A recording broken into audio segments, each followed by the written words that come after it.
శ్రీ ముఖ్యమంత్రి గారి తీర్థ మహోత్సవ శుభాకాంక్షలు తెలియజేసుకుంటూ నిజంగా చాలా సంతోషంగా ఉంది. నేను సమన్వయకర్తగా బాధ్యతలు తీసుకున్న తర్వాత ఇదే ప్రాంతంలో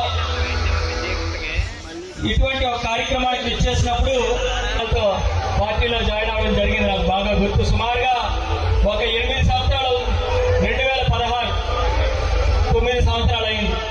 మరి అమ్మవారి తీర్థం రోజు, పండుగ రోజు ఇంత చక్కనైనటువంటి వాతావరణంలో అందరూ కలిసికట్టుగా ఒక కుటుంబ సభ్యుల ఒక మంచి కార్యక్రమాన్ని ఏర్పాటు చేయడం చాలా సంతోషంగా ఉంది. మరి ఏదైతే జనరల్ గా ఒకసారి ఒక రాజకీయ పార్టీ ఓటమి చెందిన తర్వాత ఎవరైనా కార్యక్రమం చేయాలంటే కొంత సమయం పడుతుంది. ఇంకా ఎన్నికలు దగ్గర చేద్దాంలే, ఇంకో సంవత్సరం ముందో 2 సంవత్సరాల ముందో. కానీ అలాంటి ఆలోచన లేకుండా పార్టీని ముందుకు తీసుకెళ్లాలనే ఉద్దేశంతో ఒక చక్కనైనటువంటి ఒక టీం వర్క్ గా ఈ కార్యక్రమం నిర్వహించినటువంటి వేదిక మీద ఉన్నటువంటి విధుల ప్రజలందరికీ కూడా పేరు పేరున హృదయపూర్వక నమస్కారాలు తెలియజేసుకుంటూ మరి అమ్మవారి ఆశీస్సులు ఈ ప్రాంతం మీద